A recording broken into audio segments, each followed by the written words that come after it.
Welcome to the RotoWire Fantasy Football Live Show. 5 days a week, we're with you here, 11 a.m. Eastern. If you missed the live show, you can always catch the replay on RotoWire YouTube. Now, again, preseason, I take off Thursdays and Fridays. This week in particular, Fantasy Football Expo Kings Classic. I will be in Canton. So this weekend, I'll be off Thursday, Friday, Saturday, Sunday. But if you're in Canton, come and see me. It'd be great. If you're going to the expo, also great deal at RotoWire. Free premium subscription for the end of the month. So that's like 3 weeks. And you could get that without a credit card. You just go to rotowire.com/expo and you get full access. You get our articles. You get our rankings. It is an amazing free deal. Take advantage of it. Again, it's rotowire.com/expo, and then you'll be set up for the rest of this month to get you in through draft season.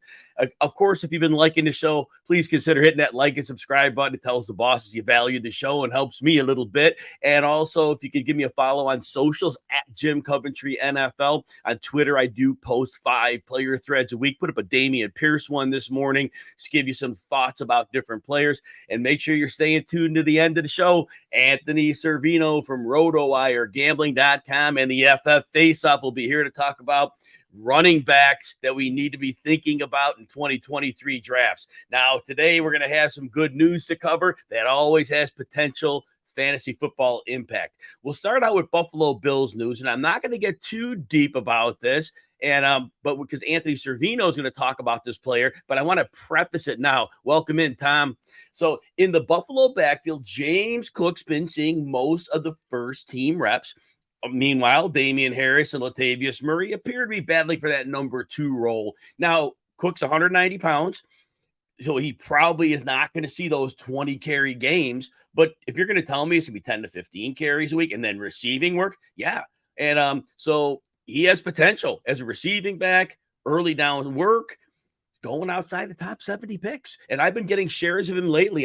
Before this news cracked, I just had the inclination that he is going to kind of be the lead guy. But we're going to talk more in detail about him when Anthony Servino comes on at the bottom of the hour. So I'm going to leave out some really good details on purpose. Minnesota Vikings news. So, you know, if you've listened to me, I'm not the biggest Alexander Mattison fan. The first 2 first 2 years in the league, he was like 4.5 yards per carry. The last 2 years, he's like 3.5 yards per carry. He was breaking tackles. He's very good at like 79th percentile, but he was only getting 34th percentile yards after contact. It's a David Montgomery syndrome, right? I can make guys miss, but I can't get anywhere. And the thing with Mattison is he's had those games when Cook did miss time, and he wasn't getting those. Cook is playing most of the games last year. So there's a lot of different variables and cases we can make for Mattison. The one thing I don't like is when he's in short yardage and a play is called inside, he bounces to the outside and he gets stuffed. And that's a part of his game where, you know, touchdowns are important if you're going to be a lead running back, and you can't bank on touchdowns. But if you're the lead guy, you'd like to think you get 5 or 6 of them. But, you know, you worry about that. But here's the thing, the point of the news I'm going to bring up. According to the beat writer reports, neither Ty Chandler or Kenny Nwangu are finding a clear lead in the backup role. Now, I know Dwayne McBride's involved in here too. Wasn't cited in the report. 7th round rookie. Definitely can get himself in the mix with a good camp, but not in the eyes of the beat writers at this point. Plenty of time to emerge. But my point is this: if Chandler and Nwangu aren't stepping up, that means neither of them are playing exceedingly well. It doesn't sound like they're both playing great. It sounds like they're both meh. That's better news for Mattison. And Mattison, look, his ADP on Fantasy Mojo the last 3 days, RB20, pick 64. And as much as I have my doubts about Mattison, look, if he's going to get the 3-down work and nobody's going to seriously challenge him for work, volume is king in fantasy football. And I cannot look away from that for a moment. Now, there are other running backs in the draft that I'm targeting. But look, if I get to this point now and this news continues this way and I see these backup running backs playing in the preseason and they look meh, yeah, Mattison could be that running back I use as my deep RB2, my flex. So definitely I could see the opportunity there and potential. All right. Hey, let's compete for a shot at $250,000 and a free RotoWire subscription. You need to play in the NFFC Beat Jim Coventry 3 draft. That's a week from today. So if you're watching live, but it's Tuesday, August 15th, 8 p.m. Eastern. It's going to be live streamed. I will feature everybody in that draft. I will go over your picks. I will break them down in real time as we're drafting. And you could sign up for that draft by going to my Twitter page. It's pinned to the top at Jim Coventry NFL. Would love to compete with you. See you in the live stream. I think we'd have a phenomenal time. All right, more news. So Dallas Cowboys news, of course. The 6th round pick Deuce Vaughn is having a strong start to camp as a runner and a receiver. But look, depending on the listing, he's 5'5" or 5'6". The RotoWire site has him at 5'5", and then there are reports that call him 5'6". So he's but he's weight wise too. He's somewhere between 176 and 179 pounds, depending which listing you have. Anyway, the point is, it's very fair to question how much work a back of that size can truly handle. Look, there was one Darren Sproles. There are always going to be potential outliers in the NFL. And the thing is, we don't see outliers coming. Nobody saw Darren Sproles coming, right? The most recent one was, remember Tariq Cohen, the human joystick. Okay, great. Well, the joystick got cracked. He didn't really, man, I love the guy, but it just didn't work. So, just little concerns with that. So anyway, betting on Deuce Vaughn, he's a 6th round pick. So it's not like Dallas, popped a 3rd round pick on him. So I love the potential of him getting some run and some opportunity, but betting on Deuce Vaughn this year, it's a stretch. At maximum, does he get 5 touches in a game? And, to bet on that he'll break a big play, again, maybe, but just understand in FantasyMojo.com's last 3 ADP, he's getting drafted in about 25% of deeper leagues. So most leagues he's undrafted. And even in those drafts, he is getting selected. He's going at about pick 227 and running back 75. So people understand. You take the lottery ticket. If week 1 and 2, they're giving him 5 to 8 touches. Well, all of a sudden now we can work with that, right? But so that would be the case. And if you see 1 to 4 touches, you drop them right away. So that's the thing. If you're going to draft him, it's got to be a really, really deep league, and you kind of go with that. I don't like his explosiveness testing. Deuce Vaughn only had 53rd percentile explosiveness. So those tests that he ran, those are the ones that getting off the blocks. And somebody that small, you've got to have that. It's not like you're going to have time for build-up speed. And so that testing, now it's testing. It doesn't always translate 100%, but it definitely is something to consider. Ty's in the house. Welcome. Thank you. Appreciate Sunday morning. Start, sit, stream. Those will be coming live in about 4 or 5 weeks. Excited for that. All right. So we go to Kansas City Chiefs news. Isiah Pacheco was recovering from off-season hand and shoulder surgeries, but he's fully expected to be ready for week 1. So here's the thing. He's being drafted, FantasyMojo.com, last 3 days ADP, running back 31, about 85 picks into a draft. He got a little bit of receiving work, mostly being utilized as a runner. So what do we have to say about him? Here's the thing. His size isn't bad, but he runs very violently. He runs to contact. And when I see him, I wonder, when I look at his build, he's not the guy I want absorbing hits from linebackers. Remember, when you're playing with the Chiefs, you're seeing a lot of defenses that are spread and they're off the line of scrimmage. He's taking hits from linebackers who can gain some momentum running toward him. So the collisions are going to be very violent. And the fact he had those 2 surgeries in the offseason, to me, it speaks to the type of runner that he is. So, but if he's being drafted, like we said, at running back 31, okay, at that point, he's a running back 3, he's a flex, he's going to get work. So you go with that. But understand, and could he make it through a season? Of course he can. But his violent running style, again, what we saw last year, it's a very strong probability that he keeps running the contact, and that's not going to be good for his durability. All right, also with the Chiefs, Kadarius Toney with the meniscus injury, expected to be ready for week 1. Hey, we know the drill, right? On the field, he's a playmaker, but he just doesn't see the field. I want to say he missed 7 games and he missed 8. I think it was 6 or 7 games and 8 games. He just misses a lot of time, and he's already missed much of this preseason. So really, it's 3 years, 3 injuries, and so his ADP has gone more favorable now.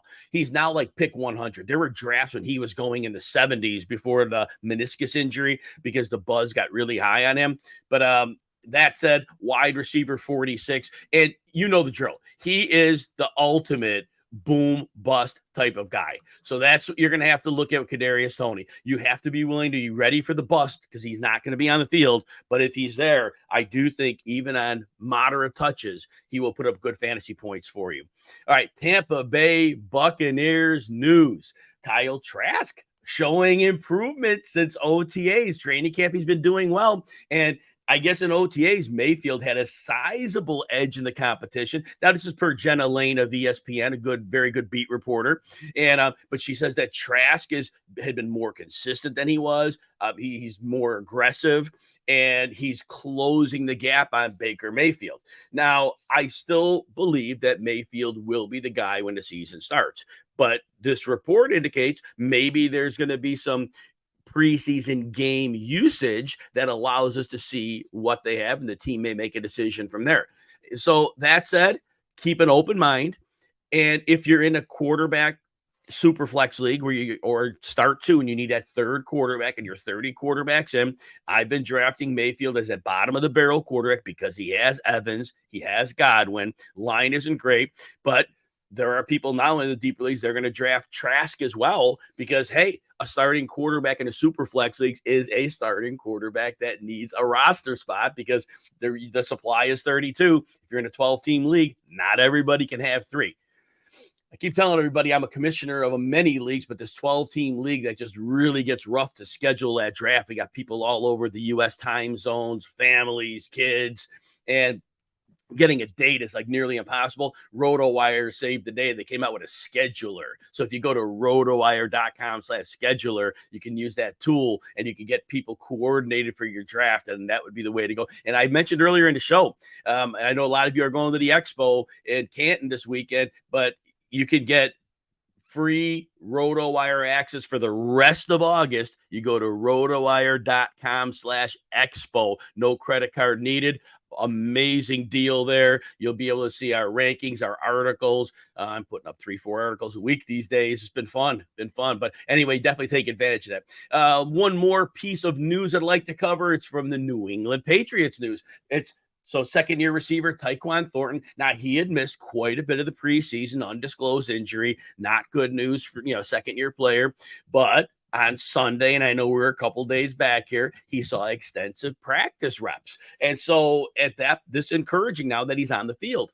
And he has a lot of speed. And last year, he was given run. He was given opportunity. But how much can you really put into that rookie season? We had Matt Patricia and Joe Judge calling the comical offense of the New England Patriots. So nothing can be held against any of those players. Mac Jones, anybody. Bill O'Brien's running the offense. And however you want to frame it, he is a good enough offensive coordinator. And remember this, Bill O'Brien coached Mac Jones at Alabama. They ran an RPO-based offense, and he's supposed to bring that into New England now. And so I do think there's going to be opportunities that Jones has familiarity. It's going to really help him on an ascent. But I think players like Juju Smith-Schuster, who can get, I've been out on him for years, but he can get open against zones and in an RPO-based offense. He could be a very good reception total guy. I don't know the yardage to be anything ridiculous, but Thornton could be the speed guy. And I know Devontae Parker's still there, but Thornton's got the speed. And off of the motion and the RPO, there could be deep shots. And Thornton did show on occasion the ability to be able to be successful at the NFL level. I think there was enough flashes, despite the poor performance, that I do think they want to integrate him. Now, he's a player. He's not getting drafted in most drafts. So if you're in 20 plus rounds, a late round flyer on him is great. And like I tell you, you want to draft a guy like Thornton in the 20th round if you draft that far, because you'll know in the first 2 weeks if they're going to be using him. And if they're not, you dump them immediately for the new waiver wire pickups that are out there. The last thing you want on your roster is you don't want to draft that guy who you feel you got to keep for 9 or 10 weeks. Say, well, will you come on? Will you come on? And then you're stuck. So you want that guy you want clarity on right away. All right, I'm going to talk about some late round running backs to target in your suit. In the target. Stop it right there. Full stop. So the Chicago backfield had news as expected. Khalil Herbert on the first depth chart is listed as the number 1. Foreman's the number 2. Roschon Johnson's the number 3. And this backfield is muddy. Okay. First of all, understand, very muddy backfield. There are going to be people betting on each of those 3 backs. Maybe nobody will be right. Maybe it'll be a mishmash all year. Maybe somebody will be right when they hitch their wagon to a player. So in the late rounds, and he's going very late. Matter of fact, he is going as running back 55, pick 153. I do appreciate drafting D'Onta Foreman. And the first thing with Herbert is Herbert's an explosive runner. He's very, very good. But here's the problem.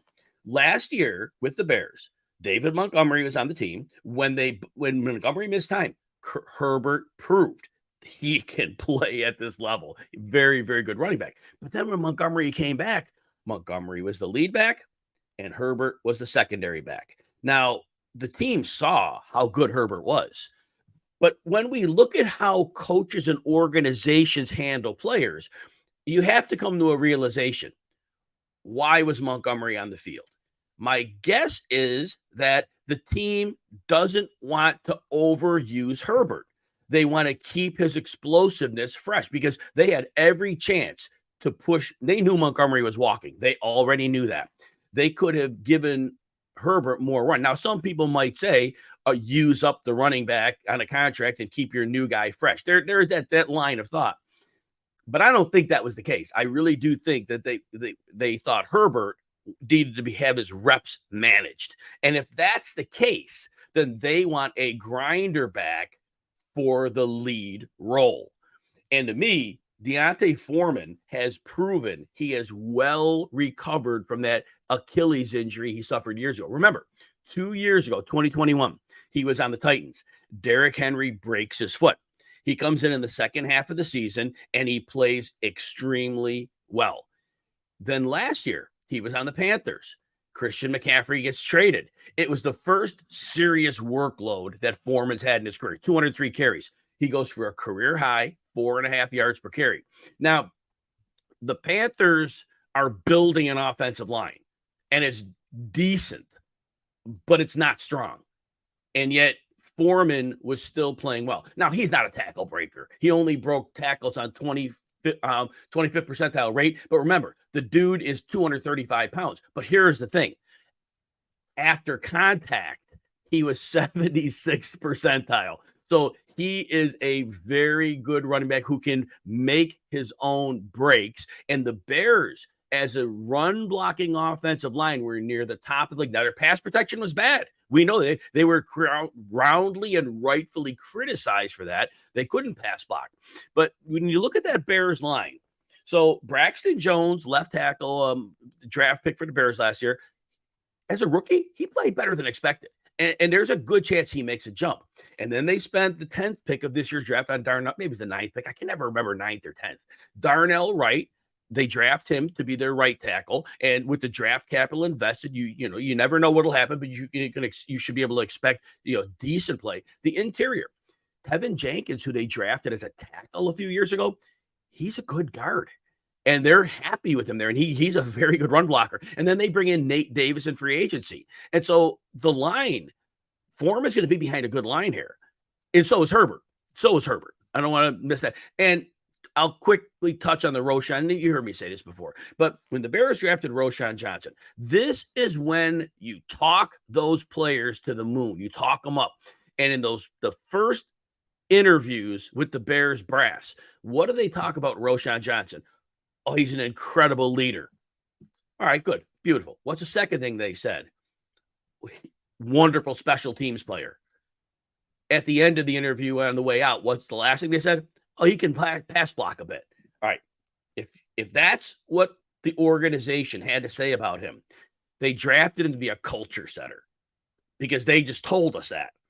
And he'll be a core special teamer. Now, I do think he could get some blocking responsibilities on passing downs. I do think that's in his arsenal for sure, because Deontay Foreman is not a pass blocker. I'm not going to make any bones about that. If Herbert improved on that, which he certainly can, then he could cut into that. So Johnson could have a bit of a role here. But to me, early down carries, Foreman's leader at the goal line. I think it's a no-brainer. It's got to be. And Justin Fields is going to run some in as well, of course. But I do think Foreman has a great chance to run and touchdown. So, again, you're drafting him as RB 55. If you want to reach up for him as RB 50, that's your running back 5, because we need depth, right? And, again, like I keep telling you, you draft him late. If he is not a part of the offense by week 3 and you need somebody on the waiver wire, go ahead and drop him. But this is the type of player you would hang on to because there was injury. He would immediately have a significant role. If Herbert did have the lead and you drafted Foreman and Herbert missed time, you would have a good running. I mean, remember, can't forget the mobile quarterback. When you have the running level of a Lamar Jackson, a Justin Fields, a Jalen Hurts, the stress they put on linebackers when they start their RPO motion, those linebackers freeze for a nanosecond, and that's all a running back needs to get extra yards per carry. All right, I'm done with that. Let's move on. Hey, by the way, if you're enjoying the show, please consider hitting that like and subscribe button. If you're on RotoWire YouTube, would appreciate it greatly. And remember, if you could give me a follow on socials at Jim Coventry NFL, I would be eternally grateful for that. And I am putting up preseason. We're doing player threads, profile threads. We're doing those 5 days a week. Again, and remember, I'm not going to, this weekend, I'm going to be a ghost. I'll be social media. I'll be around, but remember, we're doing the Kings Classic at the Fantasy Football Expo. So this show won't be on Thursday, Friday, Saturday, Sunday. That'll be August 10th through whatever Sunday is, the 13th maybe. So yeah, I won't be around much, but if you want anything from me, that'll be on Twitter for sure, or X, whatever we're calling it these days. All right, next, running back to target late in drafts. All right, so Gus Edwards, fantasymojo.com, last 3 ADP, running back 61, pick 168. So depending on the depth of your league, in some leagues, that's the very last round. Other leagues, there's a few rounds left. But here's the thing with Gus Edwards. Gus Edwards and J.K. Dobbins both had 2021 preseason ACL injuries and missed the entire season. Last year, both running backs struggled to come back from those injuries. They were not quite right. This year, now I know the contract stuff with Dobbins, whatever, but people were giving Dobbins a full pass, saying, okay, well, he was recovering from the ACL. Nobody gave Edwards that same break. Edwards is still 28, but he is still going to be a factor in that backfield. And if they're bringing people in, it's not at Gus Edwards' expense. Gus Edwards has proven himself to John Harbaugh and that coaching staff. And I know Todd Monken's the OC now, and they're probably going to throw more. That doesn't mean the team's not going to run the ball. And if their defense is playing well and they have leads late in games, they're still going to run. And if you're going to tell me Gus Edwards is a flex option, yeah, I can buy into that. But remember, you're getting him as running back 61. Technically, that's a running back 6, right? So last year, Edwards missed the first 6 games of the year, right? And he also missed weeks 9 through 11. So it was almost like that J.K. Dobbins path where they come back, they weren't quite ready, they got injured again. But anyway, in that first return from injury last year, week 7 and 8, Gus Edwards had 4.85 yards per carry. And then he comes back from the second injury, 5.35 yards per carry. Now, the last 3 games of the season, it was the 5 weeks after the injury he had that. The last 3 weeks, I just think he was done with rehabbing. I think he was worn out from the 2 recoveries from injury, and he finished quietly. Last 3 games, 19 carries, 57 yards. But on the season, 5 yards per carry. Not going to catch the ball. They're not going to throw it to him. So, again, it's kind of like half PPR, certainly. But he's a flex play there for sure.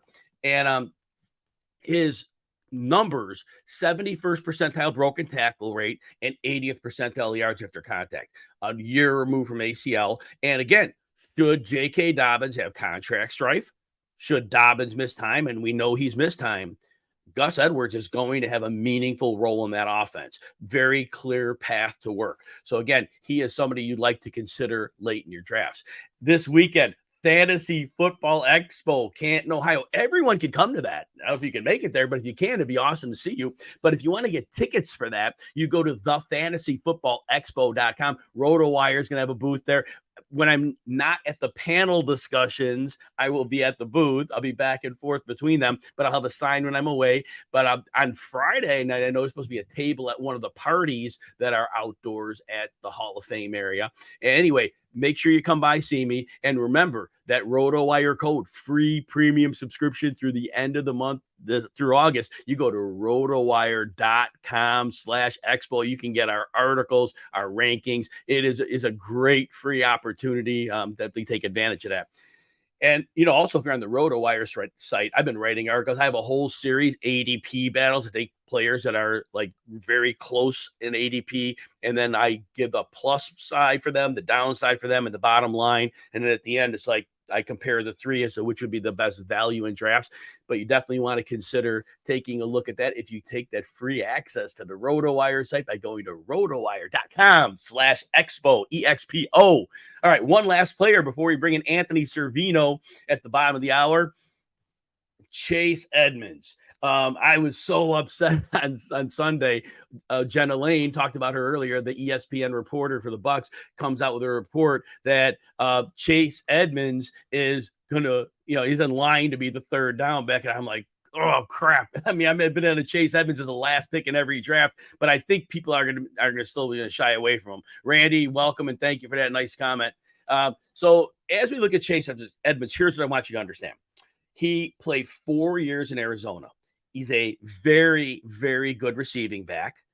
He's a nice change of pace runner. You don't want him carrying the mail in your running game. He is 5'9", 210. The size is decent, but you don't want him, carrying a rushing attack. So, but everybody remembers last year, rightfully so, right? He goes to Miami. Well, in Miami, he was a horrible system fit. He could not run that system. He looked like he was toast. Well, what flew under the radar was he gets traded at the deadline to the Broncos, the Bradley Chubb trade.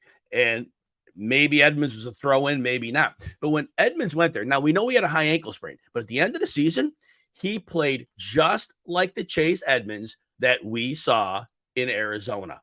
So to me, it was the system in Miami, and that's all it was. That turned him into the forgotten man. Matter of fact, fantasymojo.com last 3 days, Edmonds is only being drafted at 40% of deep drafts, not your regular 16-round draft. He's always there. He's going as RB 81, pick 252 in the 40% of drafts he's being taken, and the other 60% of drafts he's being undrafted. So my case for Edmonds is very simple. Back to the piece of news. Boom. I said Jenna Lane had a report about the third down back. Well, Dave Canales, who's the new offensive coordinator there, he coached in the same division with Chase Edmonds, and he was very aware of what Edmonds is able to do. And the iteration was that, yes, he sees him doing these same things in camp. So that is the beauty of this, that Chase Edmonds is known by the coach. The coach knows, has a plan for him, and he sees it in camp. So him as a third down back, if you're going to tell me you're a third down back and with a team with a kind of poor offensive line at Tampa Bay, there could be a lot of dump off passes. And look, Rachaad White broke 8% and 8th percentile broken tackle rate last year. He's very lean in the legs, and that's why I don't think he breaks tackles. It's not going to be a monumental jump to say Edmonds is going to get 5 to 7 carries in a game as well. I think that Rachaad White has the weakest hold on a number one role if Edmonds plays anywhere close to what he was in Arizona. So again, I tell you this for the third time today.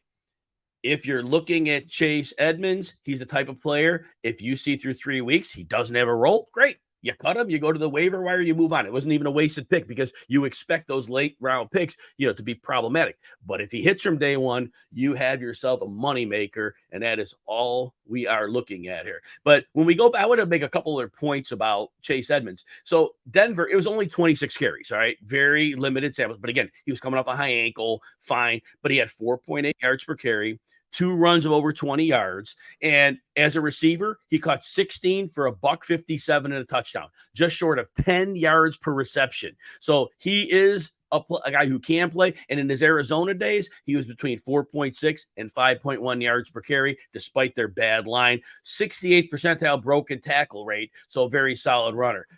I am excited, everybody, to bring in my friend Anthony Servino. We know a couple of years ago, I was able to do shows with him on the FF Face-Off. Always enjoyed that time. Fortunately, Anthony and I both work for RotoWire and gambling.com now, so we have occasional opportunities like NFL Draft Night to cut up some football. Anthony's an editor at RotoWire and gambling.com. We can always see him on the FF Face-Off, and if you're not following him at The Real NFL Guru, you really need to do that now, and you need to watch the FF Face-Off. But Anthony Servino, say hello to everybody. What's going on, Jim? How's it going, everybody? Happy to be here. Yeah, great to have you here as always. Hey, Anthony Servino makes no bones about it. He loves them Cowboys. How about them Cowboys? I do. I just hope we sign Zach Martin. Yes. You know what? What Jerry usually pays his guys. He has what, 13.4 million this year, coming 14 next million. Not enough for Zach Martin. Madden gave him the boost in the 99 rating, the perfect rating. So does this deal get done? I think it ultimately gets done because of Jerry's history and the importance of Zach Martin to that football team, that offensive line. I mean, Pro Football Focus, I believe, has the Cowboys offensive line ranked 6th. That takes, they're out of the top 10 if we don't have Zach Martin in that unit.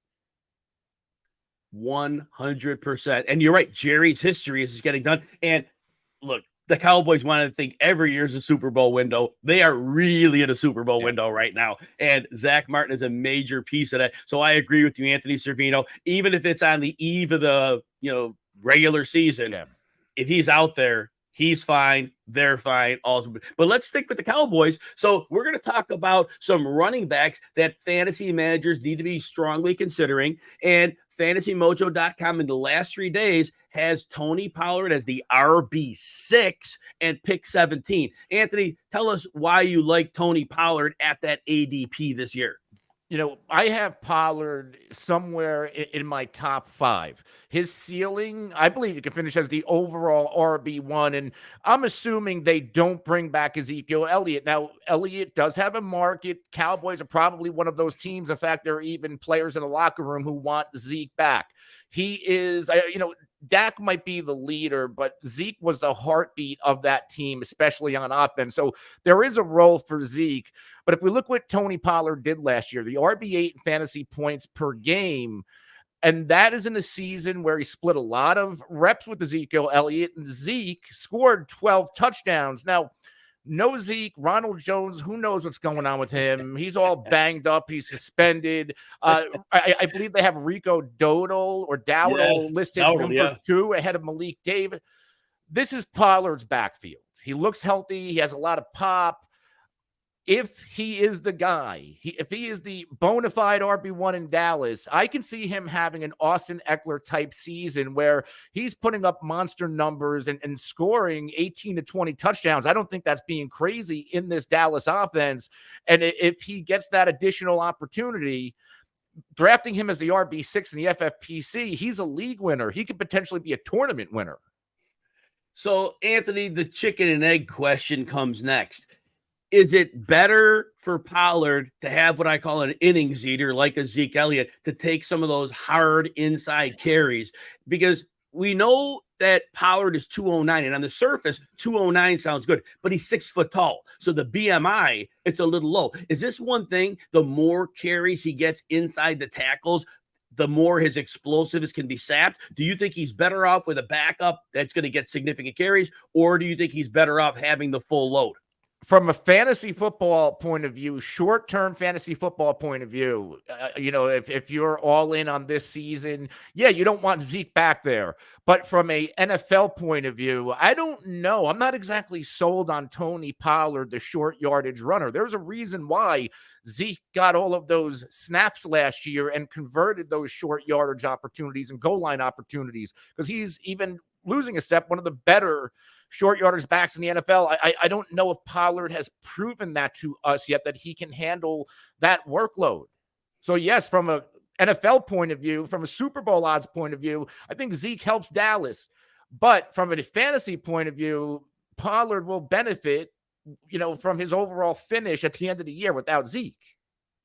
Yeah, so again, my concern is that if he gets that big workload, that we see some diminishing explosiveness. And if that happens in the fantasy playoffs, but like I said, how do I argue with you? Because we've seen what he can do on a limited sample size. It is for 1 year. If he can hold it together, and he's young, so we don't have any issues there. So yeah, draft away, but it's a high draft pick. But like Anthony Servino said, he could be a tournament winner for you, certainly a league winner.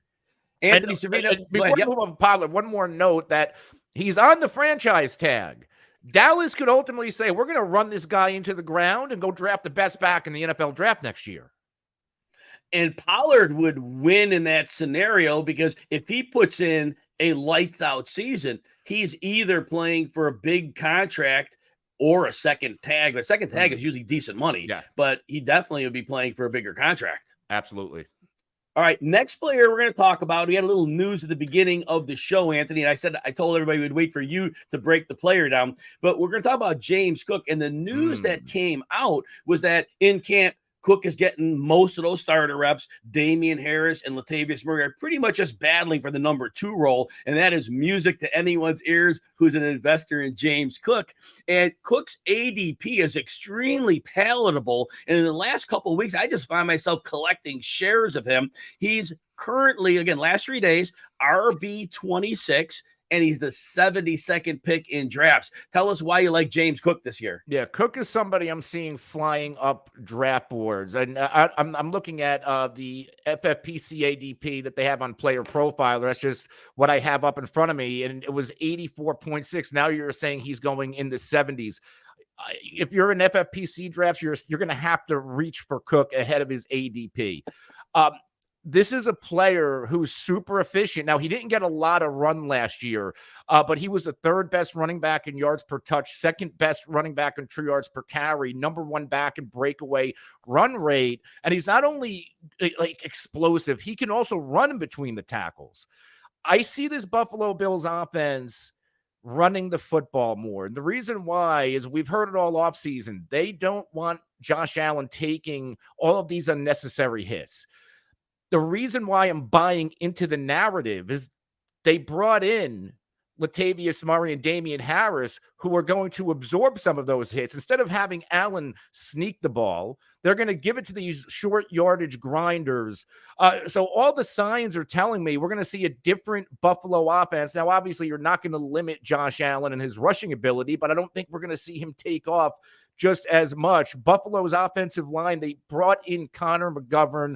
They rebolstered the interior, which also tells me they want to run it a little bit more. So when you can get James Cook, who looks like the team's RB1 in the 70s, and we're seeing a lot of this. We're seeing a lot of, number 1 running backs on teams go at this price point in fantasy drafts. And James Cook is somebody I'm taking a lot. And I've been a Cook guy throughout the offseason, and I don't see it stopping. I don't know if there's a point like Alexander Mattison. I'm out on Mattison at his price. If I see James Cook, his price gets to where Mattison is, I will continue to draft James Cook. So with James Cook, Buffalo organizationally, they have known that with Josh Allen and the explosive offense they have, their running backs get significant yards before contact. They were very disappointed with Devin Singletary, Zach Moss, and anybody else they tried to bring. Those are the 2 main ones. And they were not doing as much as they felt should be done with the space they were given. So their numbers when they were on the field, Singletary's more than Moss's, were okay. It wasn't what the team wanted. So they kept looking for an answer. James Cook was their most recent look, search for an answer. And I believe, Anthony, as you said, he showed us last year that he could be this guy. And remember, the yards before contact are huge because if you can make more out of that, all of a sudden you become devastating. And Cook had an 81st percentile broken tackle rate, 71st percentile yards after contact. It was impressive. And like you mentioned, his workload did go up as the season went on. So it looks like they were kind of building him into a role. Anthony, next player we're going to talk about is going to be Josh Jacobs, who currently is not in Las Vegas. We don't know where he flew to, but the opening day of camp, he flew somewhere. So in the last 3 days, fantasymojo.com. These are FFPC drafts. He's the RB10 and he's pick 31. What do you think about Josh Jacobs?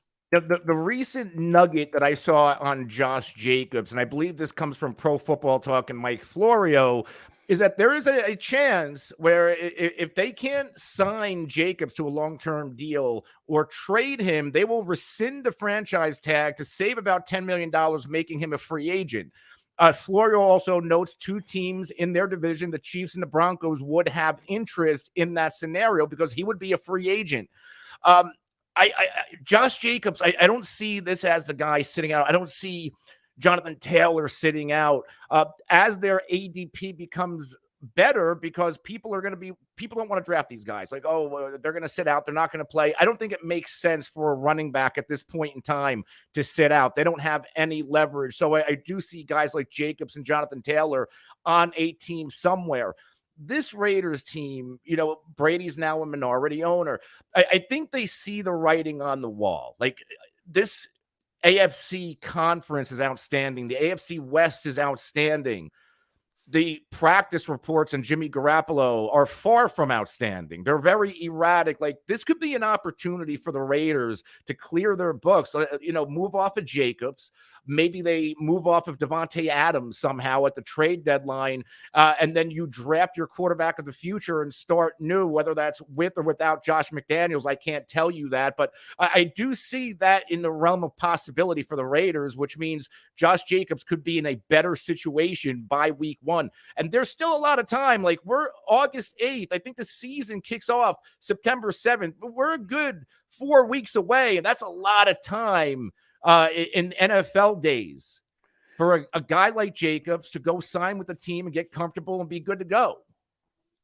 From a business standpoint, when I look at overthecap.com, Anthony, there are some teams that have significant money. Many of those teams probably, when I saw, don't want a running back, don't need a running back, aren't going to invest in one. And then the teams that probably could use one have like no cap space. Yeah. And it seems to me like Jacobs was leveraging all along for a big payday.